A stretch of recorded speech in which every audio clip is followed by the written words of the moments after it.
name's Jonathan Denwood from WP-Tonic, and in this video I'm going to be talking about should you hire a web designer developer to help you build your first membership website, or should you try and build it yourself?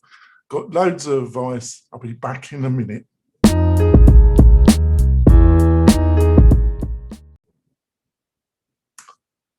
Coming back. So the question, should I hire a web designer developer to build my site, or should I use one of the SaaS platforms like Kajabi, Teachable, and there's a host of them, or should I use a theme for my WordPress membership website? Now it's a big subject. I think we've got to be realistic about this, though, folks. If you haven't got the money, you can't hire. I would advise you not to hire a web designer and developer. And what do I mean? You haven't got the money. Well, my experience, if you've got a budget of below $2,500 US currency, I don't think you're going to get you're going to be very happy with the web designer developer that you hire below that price. And they might be offshore, or they might be a domestic website developer designer. And there is overlap between the term web designer and developer. So I am going to combine the two together, even though you could separate the two skills. In this particular example, I'm going to combine them. Now, you probably could get go on to Fiverr, and you probably could find somebody based offshore that will probably say they can develop a superb membership website for you for less than $500. I think you're going to find the experience extremely frustrating, extremely time consuming, and you're going to find the end result not that appealing, because I've known loads of people go there. I've known loads of people that have gone on to Fiverr and other offshore forums, hiring websites, and they've spent over a couple of $1,000, and they've still not had a very great experience. So to start off with, I think unless you've got a realistic budget to hire somebody that's got some experience in building membership websites, you would be better off going to a kind of SaaS platform or using a quality theme and attempting to do it yourself. It is going to take time, especially if this is going to be the first time you've done something. But on the other hand, with there's a host of really good quality themes. I'm going to concentrate on WordPress because it's the platform I know. I think you won't go wrong if you look at Astra. You know, if I was looking at a theme, a parent theme, and then Astra provide a host of child themes, which they have chosen to call starter templates. So that confuses things a little bit, doesn't it? But that's what they've chosen to call them, starter templates. And they've got a great selection, and they've got an increasing selection that have been designed specifically for courses. And they work really well with LearnDash or Lifter LMS specifically. So I think that would be a good starting point for you. Now, I would advise you, if you have got a budget, that you should hire a website designer developer. And the reason why I feel that you should really consider hiring one is that it's going to take a lot of effort to produce a reasonably good course, especially if it's your first attempt. And what I mean by that, I'm always advising clients when it comes to their first course to cut down their expectations and the pressure that they're putting themselves on. You don't have to produce your first course, and you don't have to, sorry, I got my words bundled there. You don't have to produce War and Peace to prove your value of your course. All you have to do is identify real problems that your target audience has and have credibility with that audience that you can give them advice that will solve their problems. And that's all they care about. Actually, having some really enormous course could actually put off your audience because they feel, blimey, I just haven't got the time to spend 15 hours looking through all these lessons, doing these multiple quizzes, plus do all these essays, blah, blah. I'm not going to buy that. It's just too much work. So it can go against you. But on the other hand, a reasonable size first course, one course, let's say with 12 lessons, with some decent video and decent write-outs.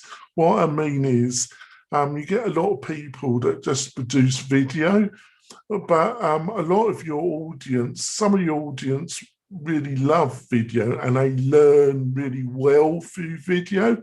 Other people learn better by reading.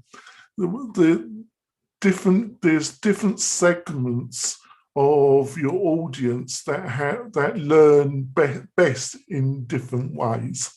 And you as the course provider, you should provide multiple methodologies to help these students learn in the best way that suits them because you're charging them. So that's my advice on the course, but that will take time. Trying to do that at the same time you're trying to build out an actual website, if it's your first time, is going to be difficult. Now, I think a realistic budget, and this would be offshore or domestic, I would look for your offshore person, their ability, are they really fluent in English? And I would, if you're going to look offshore, look at trying to get more value. What I mean is, can they offer more services maybe? But actually, I've found that the difference between offshore and domestic isn't that different than what you think, actually. There might be like a $1,500 difference. The domestic one is going to be much easier to work with, especially if this is your first build out. Definitely it's going to be a much more easier exercise. And I think a budget between $2,500 and $6,000 is a realistic budget. You might be going, oh, I mean, that's an enormous amount of money. If you knew the amount of hours it takes and the amount of back and forth and discussion, even if that developer designer has built quite a few membership websites, there's never a bog standard build out, never. They all have their differences. And so that's why you have to pay that type of money. Now, another key thing is I wouldn't go around and get like 6 or 7 different quotes. There's no point in that. I would go on to Facebook groups, forums, ask around who's got a good reputation. I would try and get about 2 to 3 people that I could approach and then ask them, the more information you can give them, the more a precise quotation they can give you. Now, if you don't have any knowledge about what you should be looking for, it's quite legitimate for a designer developer to ask for a payment to do what is called paid discovery. And that they sit down with you, they ask you a number of questions about what style you like, what are some of the key features that you want to be part of the website. Are you going to be doing a lot of email marketing? Are you looking to start off with marketing automation? Have you already got a large list? Have you got a following on social media platforms? Are we going to heavily integrate that into your site? Are we going to integrate a forum to move those people? You have built up a good Facebook group, and now you're going to offer extra value on your own forum platform. So you want to move them to that. There's a load of questions. What is going to be the best technology platform? Are we going to build this on WordPress? Would it be better to look at Kajabi? But you know, there are many people, many developer designers that charge between 3,000 to 5,000 to actually do a custom design and build out on Kajabi and similar platforms.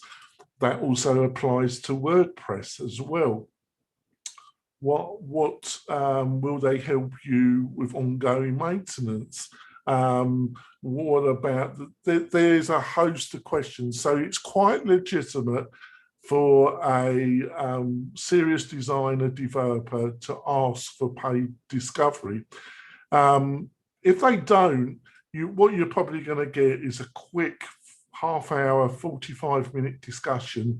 They're going to make some educated guesses, and then they're just going to throw a ballpoint figure onto the wall and see if you accept it, basically. So, and if they've got their calculations wrong, and what happens is in the trade we call a death march. That's when you have grossly underestimated the amount of hours that a project will take. You get about halfway in through the project and you can see that literally you're going to make a tremendous loss on a project and you semi-disappear. You no longer answer the phone, you no longer respond to the client, because you basically you're not going to make any more money. You know that if you go to the client, they are not going to be prepared to pay you any more money, i.e. there will have to be an increase in the overall charge of the project. So basically the stroke developer designer basically disappears. And that happens a lot more regularly. And it happens because they never did pay discovery. So they just made guesses and they weren't very good at their guesses, basically. And you think that's their hard luck. But I tell you, based on experience, because I've taken over a lot of these projects where developers have just disappeared. They just won't respond anymore because they've got no more. They've gone on to other projects because they knew that this project was never going to. They weren't going to ever make any money from it. So they've gone on to other projects and they haven't got the bandwidth, or they're not interested in finishing off your project, right? So be warned about that, because I found a lot of clients are resistant, especially if it's their first website, to pay for paid discovery, and it's totally wrong. So, another tip is, if a web designer developer, when you approach them, let's say you call them or you email them, and they come back to you like 4, 5, 7 days later, Well, when they're actually building, how responsive do you think they're going to be during the build out? Or after the site goes live and there's a problem, how responsive do you think they're going to be to your support request? If it takes them 7 to 8 days to get back to your sales inquiry, I would suggest to you that it's not going to be that good, folks. Obviously, on the other side of the fence, I've had clients that literally expect me to drop everything when they do outreach through a chat bolt on the website, or they've emailed me. Well, obviously, no web design agency or freelancer can be available 24 hours, 7 days a week. My general gist is if they can get back to you the same day, that's great. But if they get back to you the next morning, that's totally acceptable. So that's my basically measure of a reasonable response time to a inquiry. The other thing is most clients are in a tremendous rush, and they totally underestimate the period that a build out will take, especially if it's their first website, their first membership website. Even a like one course, 12 lesson, they totally underestimate how long it's going to take them to produce the course material unless they've got it already developed. And in the 6 years I've been specializing in learning management, membership, course-based websites, I think only 3% of the 100% of clients that I've dealt with have had any content pre-developed. So to say it's a rarity would be an understatement. Almost none of them do that. So they totally underestimate the time period. A realistic time period is between 2 to 3 months. And I've got to be truthful about it. That's tight. That's going to be moving it. That's if the client is really responsive to the designer developer's requests. If the mock-up design process goes really smoothly, and if there isn't what is called in the trade basically increased specification bloat, i.e. in the process, the client tends to be educated and learns more what is possible, what isn't, and then they want extra functionality to be part of the training of the membership experience. And that means that the quotation has to be adjusted for this additional work, and the time it takes to finish the project gets extended. That happens a lot, folks. So be aware of that. So I think I've waffled on enough now. So the main thing is not always, but most of the time you get what you pay for. Be realistic about your budget. If you can't afford somebody around $2,500 to $6,000, I suggest that you'd be better off doing it yourself rather than seeking the help of somebody that's really cheap. It's going to be a really painful experience based on my experience. There's a reason why they're really cheap. Also, paid discovery isn't a waste of time, and it really can save you, the client, a lot of aggravation and having somebody just disappear, just halfway through the process of building out, where you're really looking for the right word. You can see the end result, you're getting excited, and then they just disappear. You don't want that happening to you. If you found this video interesting and it's giving you some value, please give us a thumbs up and also subscribe to the channel. I'm always making these videos. They're always around e-learning membership sites. Hopefully you found some great value. Leave us a remark underneath, and I'll see you soon, folks. Bye.